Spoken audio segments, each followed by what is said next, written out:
আজ বন্ধুরা একটা সুজি দিয়ে দারুণ ইউনিক টাইপের রেসিপি আপনাদের সাথে শেয়ার করছি। এটা দারুণ একটা মজার রেসিপি, বাচ্চারা তো ভীষণই পছন্দ করবে, বড়রাও ভীষণই পছন্দ করবে। এজন্য এখানে দুটো বড় সাইজের আলুকে খোসাটা ছাড়িয়ে জলের মধ্যে ডুবিয়ে রেখেছিলাম। এরপর একটা গ্রেটার নিয়ে নিয়েছি, গ্রেটারের সাহায্যে আলুটা ভালোভাবে গ্রেট করে নেব। এইভাবে জলের মধ্যে দিয়ে যদি আলুটা গ্রেট করা হয় তাহলে আলুটা কালো হওয়ার সম্ভাবনা থাকবে না। দেখুন এখানে দুটো আলু খুব ভালো করে গ্রেট করে নিয়েছি। এদিকে গ্যাসে একটা কড়াই বসিয়ে দিয়েছি, তাতে মেজারিং কাপে 3 কাপ পরিমাণে জল নিয়ে নিচ্ছি। আমি এই কাপ মেপে 1.5 কাপ পরিমাণে সুজি নেব, সেই জন্য এখানে 3 কাপ পরিমাণে জল দিয়েছি। এরপর এখানে স্বাদ মতো লবণ দিয়ে দিলাম এবং চিলি ফ্লেক্স দিয়ে দিলাম 1 চা চামচ পরিমাণে, ও এখানে কিছুটা কারি পাতা কুচিয়ে নিয়েছিলাম 1 মুঠো পরিমাণে, সেটাও দিয়ে দিলাম এবং এখানে সাদা তেল দিয়ে দিলাম 2 চা চামচ পরিমাণে। এরপর সমস্ত কিছু দেয়া হয়ে গেলে জলটা খুব ভালো মতো করে ফুটিয়ে নেব। জলটা এই সময় খুব ভালো মতো ফুটে এসেছে। এই সময় যে গ্রেট করা আলুটা ছিল সেই আলুটা এখানে দিয়ে দিলাম। আলুটা যেহেতু গ্রেট করা আছে, সেদ্ধ হতে খুব বেশি সময় লাগবে না, সেই জন্য এটা আলুটা দেওয়ার পরে আমি 2 মিনিট মতো আগে ফুটিয়ে নেব। আলুটা যখন 2 মিনিট ফুটে যাবে তখন এখানে আমি সুজি দিয়ে দেব। যে মেজারিং কাপ মেপে জল নিয়েছিলাম 3 কাপ, ওই মেজারিং কাপ মেপে আমি 1.5 কাপ পরিমাণে সুজি নিয়ে নেব। সুজিটা একদিকে দিতে দিতে একদিকে নাড়াতে থাকবো, তাছাড়া সুজিটা অনেক সময় দলা পাকিয়ে যেতে পারে। দেখুন প্রথমে 1 কাপ সুজি দিয়েছিলাম, এরপর আবারও হাফ কাপ পরিমাণে সুজি দিয়ে দিলাম। মোট 1.5 কাপ সুজি এখানে দিয়েছি। এখানে যতটা সুজি নেবেন তার ডবল পরিমাণে জল দিতে হবে, সেই জন্য আমি 1.5 কাপ সুজির জন্য এখানে 3 কাপ পরিমাণে জল দিয়েছি এবং আলুর সাথে এরপর সুজিটা দিয়ে লো টু মিডিয়াম ফ্লেমে খুব ভালো করে এটাকে নাড়াতে হবে। এই রান্নাটার ক্ষেত্রে একটা মোটা ধরনের কড়াই হলেই ভালো হয়, তাহলে নিচের দিকে লেগে যাবার ভয় থাকবে না। তো আমি এই ধরনের একটা মোটা কড়াই নিয়ে নিয়েছি। এরপর এটাকে ক্রমাগত নেড়ে চেড়ে বেশ খানিকক্ষণ ধরে এটাকে একটু তৈরি করে নেব। যখন দেখব এটা কড়া থেকে ছেড়ে আসছে এবং একখানে জমাট বেঁধে যাচ্ছে, তখন বুঝবেন এটা সম্পূর্ণভাবে হয়ে গেছে। দেখুন এটা এখন আমার প্রায় তৈরি হয়ে গেছে। এটা আমি প্রায় 4 থেকে 5 মিনিট সময় ধরে লো টু মিডিয়াম ফ্লেমে এটাকে নেড়ে নেড়ে একদম দোলার মতো তৈরি করে নিয়েছি। এরপর একটা প্লেটে নিয়ে কিছুক্ষণ ঠান্ডা করে নিয়ে অর্ধেকের বেশি পরিমাণ এখানে আমি রেখে দিলাম একটা প্লেটে, আর কিছুটা পরিমাণ এই প্লেটে রেখে দিয়েছি। এরপর এটাকে হাতের সাহায্যে খুব ভালো করে মেখে নেব। দেখুন এটাকে হাতের সাহায্যে খুব ভালো করে মেখে নিয়েছি। এরপর এখানে আমি 4টা আইসক্রিম কাঠি নিয়েছি। এই কাঠিগুলো বাজারে যে কোনো দোকানে কিনতে পাওয়া যায় খুব সহজে।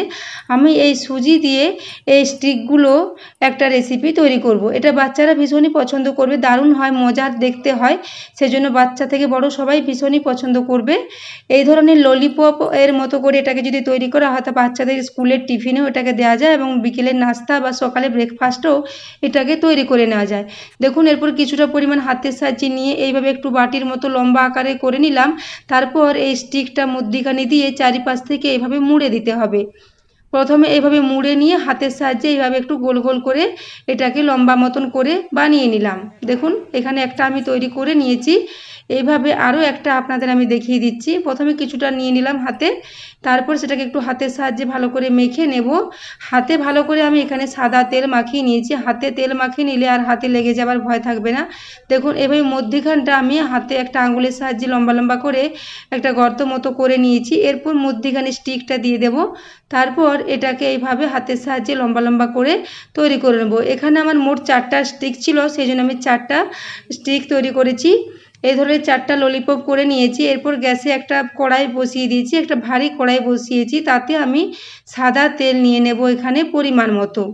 তেলটা আমি এখানে খুব বেশি দিইনি, এখানে আমি প্রায় 3 টেবিল চামচ মতো তেল দিয়েছি। তেলটা দেওয়ার পর এই ললিপপগুলো এখানে আমি দিয়ে দিচ্ছি তেলের মধ্যে।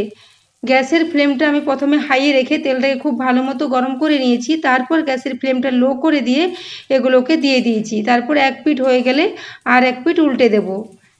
এগুলো একদমই খুব সুন্দরভাবে তৈরি হয়ে যাবে, যেহেতু তেল দেওয়া আছে কড়ার নিচে, এগুলো লেগেও যায় না। এরপর বাকি যে মিশ্রণটা ছিল সেইটা আমি এইভাবে গোল গোল করে পাকিয়ে নেব, কারণ স্টিক তো সবার বাড়িতে থাকে না। স্টিক ছাড়াও এগুলো কিভাবে বানানো যায় সেটাই আমি আপনাদের আজ দেখিয়ে দিচ্ছি।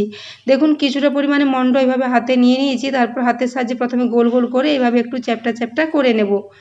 দেখুন এইভাবে চ্যাপ্টা চ্যাপ্টা করে নেব। এইভাবে আমি প্রতিটা গোল গোল করে তৈরি করে নেব। এদিকে যে স্টিকগুলো আমি ভাজার জন্য দিয়েছিলাম সেগুলো দেখুন এক পিঠ ভাজা হয়ে গেছে, আর এক পিঠ উল্টে দিয়েছি। ওগুলো এখন ভাজা হতে থাক, তখনকে আমি এদিকে সমস্ত গোল গোল করে ওগুলো তৈরি করে নিয়েছি।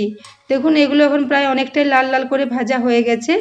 এগুলো আমি মিডিয়াম টু লো ফ্লেমে খুব ভালো করে লাল লাল করে একটু ভালো করে ভেজে নেব।